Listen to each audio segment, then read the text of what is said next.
Hello everybody, welcome back to another episode of Side Projects. This one is all about Greece's 2004 Olympics, which cost them possibly $11 billion. It's a bit of a mistake, so let's jump into it.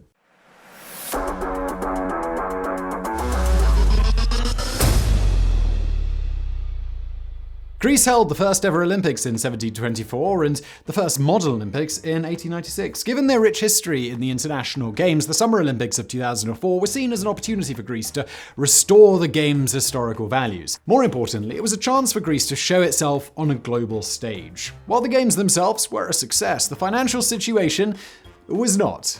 The financial situation was absolutely dreadful. The event went drastically over budget, but this has been the case at literally every modern Olympics, so well, what made Greece quite so different? The financial crisis of 2008 pushed Greece into a dramatic economic recession, arguably the worst in Europe. As the country became a punching bag for world leaders and newspapers, some experts pointed to the 2004 Games as being a bit of a tipping point for the Greek economy. That year's Olympiad has since been hailed as one of the worst failures in Olympic history. The $11 billion price tag became the scapegoat for Greece's future financial difficulties.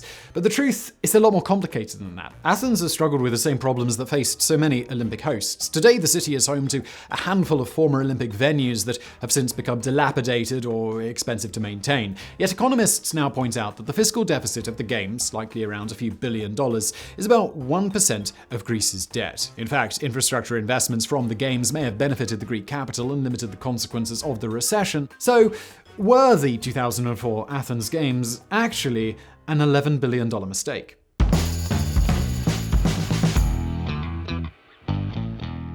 Following the 1896 Olympics, Athens went a century without hosting the Games. As the 1996 Olympics approached, Greece made a bid to hold the centennial celebration of the Games in the city where it all started. This proposal came in 1990 and it was thoroughly rejected by the International Olympic Committee, the IOC. But the Greek community didn't give up. Over the following years, they did their best to address concerns that came up in the earlier bid, mostly surrounding corruption, pollution, and infrastructure. Athens hosted the 1997 World Championships in athletics, which was a huge success. Though much smaller in scale, this boded well for the city. Later that year, Athens was selected to host the 2004 Summer Olympic Games. They won the bid because of the city's history. The IOC felt that the public's perception of the Olympics was veering away from the traditional values of sportsmanship and international cooperation, so Athens was selected as a means of bringing back that tradition. But the IOC also chose hosts based on their ambitions, hoping that grand displays attract more viewers and increase profits. The Greek committee made sure to accommodate, revealing an enthusiastic plan to prepare their infrastructure for hosting duties. The Summer Olympics would include competitions in 28 sports, from basketball and badminton to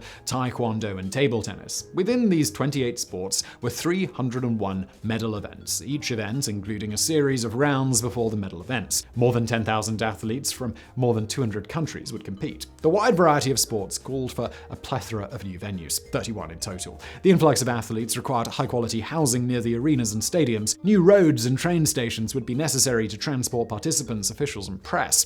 The expanding media corps would need a massive headquarters to meet the increased demands for round-the-clock coverage. Most importantly, the influx of people would require an entirely new airport. This would be an enormous undertaking for just 7 years, but the Greeks convinced the IOC that they could achieve such a feat. And with the world watching, preparations began.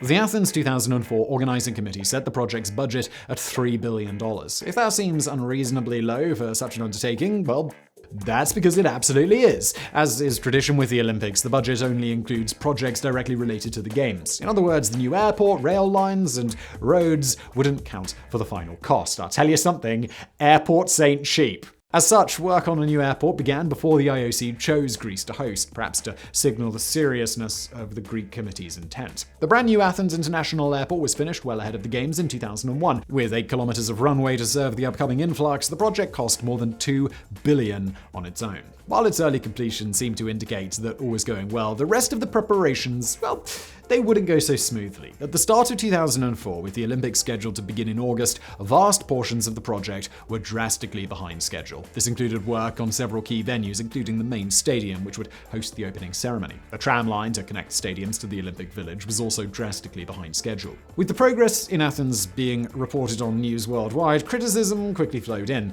Many sources questioned whether the Games would begin at the scheduled time.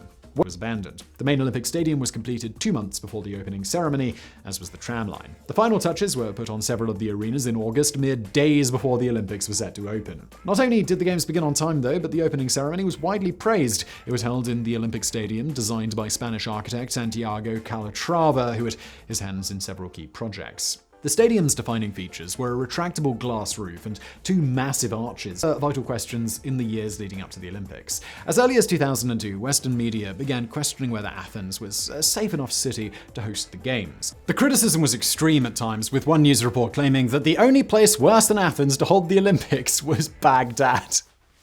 Harsh. The reports seemed to spook a handful of countries, particularly the US and the UK. So sensitive. So the 2 countries demanded that the Greek government spared no costs in providing additional security to ward off terrorist attacks. The price to meet these demands was over $1.2 billion. This security cost, combined with event administration and essential infrastructure, brought the total cost of the Olympics to €8.5 billion, or $11 billion. Keep in mind, this does not include public infrastructure, especially for transportation. Considering all of that, the initial budget of $3 billion had been absolutely shattered. Unlike that glass ceiling that they didn't build on the aquatic center. As the Olympics came to a close a couple of weeks later, they were hailed as a huge success. Participants and spectators remained safe throughout. Greece had its best Olympic tally ever, and everything ran smoothly, including the fancy new tram system. In the immediate aftermath of the Olympics, all seemed well in Greece, and things did go well for a few years. Then it all changed.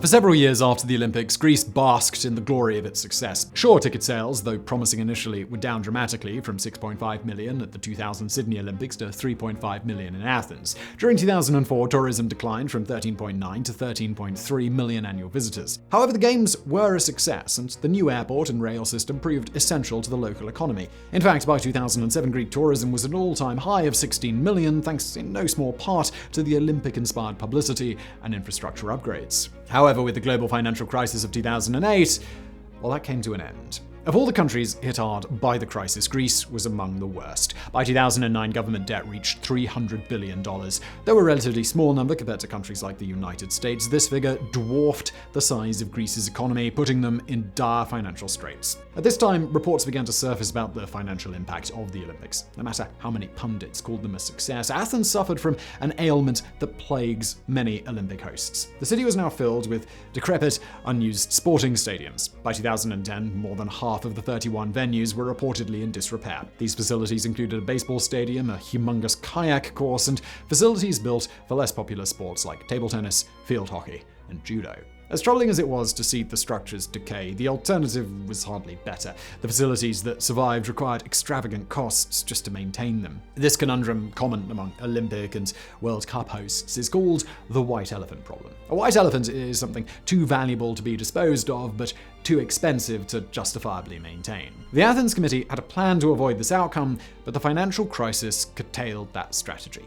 The original plan was simple. Arenas for popular sports would continue to be utilized for their original purpose. Other venues, like the one for kayaking, would be purchased by the government or private equity firms, then repurposed into a space with more utility. The kayaking course would be converted into a water park, for instance. However, given the scale of the debt crisis, there was just no longer enough liquid capital floating around for anyone to make these necessary purchases, and the buildings just fell into disrepair. With these massive reminders of the costs of the Olympics, the Games quickly became a scapegoat, not just within the country, but worldwide. Publications like the Wall Street Journal asked, "Can Greece blame its financial crisis on the Olympics?" Before long, this narrative spread like wildfire. Of course, it's demonstrably false. Remember, the total cost of the Olympics was $11 billion.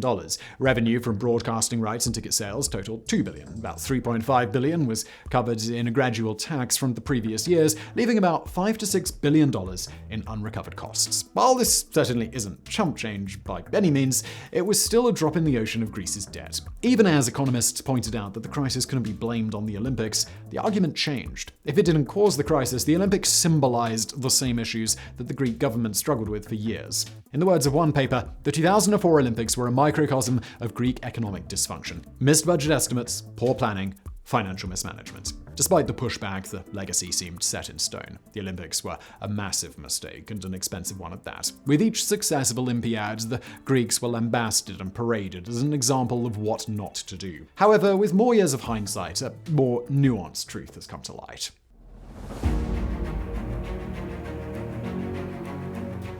Following the photos of some of Greece's abandoned stadiums, it seemed that the verdict was in. Yet, while some infrastructure has become unnecessary, much of it is still in use today, including the largest stadiums and venues. The Olympic Stadium complex, the largest of all the buildings, became the home for 2 football clubs. It's hosted countless concerts and athletic events, including the 2007 Champions League final. The basketball stadium was also turned over to Athens' best basketball team. The velodrome, aquatic center, tennis center, and other stadiums are still in use for their original purpose, hosting professional teams or private sports clubs. Even the International Media Center remains in use today, having been converted into a fully fledged mall. Other venues have become convention centers, and one building was converted into the headquarters for the Greek Ministry of Health. The Olympic Village became public housing, now home to thousands of Greek citizens. So, while some stadiums have fallen into disrepair, there is no question that much of the construction is still being put to good use. If not for the Greek financial crisis, then the unused buildings would likely have been fully converted, and the Olympics would be a landmark success story for Greece. Yet the country has found it difficult to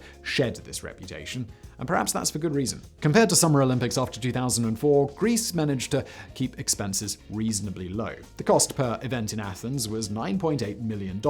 Compare that to $14.9 million for Rio in 2016, $22.5 million for Beijing in 2008, and a whopping $49.5 million for London in 2012. By all accounts, the Athens Olympics were among the best-run games of this century. They were just unfortunately held in a country that was already on shaky financial grounds, and that's why, in the end, it seems that they might have been a mistake. Thankfully for Greece, a series of much more colossal failures have ended the conversation around Athens 2004. The Olympics in London, Rio, and Sochi are the newest examples of just how hard it is to host a successful Olympiad. Today, the IOC is changing the way that hosts are chosen. Instead of selecting ambitious plans in developing countries, the committee is beginning to favor cities that already have the infrastructure. They're considering allowing whole regions to host games and taking a friendlier view towards repeat hosts. Perhaps before too long, Athens could indeed host again. So I really hope you enjoyed that video. If you did, please do hit that thumbs up button below. Don't forget to subscribe. Also, if you're looking for more from me, this channel is the sister channel of another larger channel called MEGAPROJECTS, which has mega projects on it. You can check it out. There's a link below, and thank you for watching.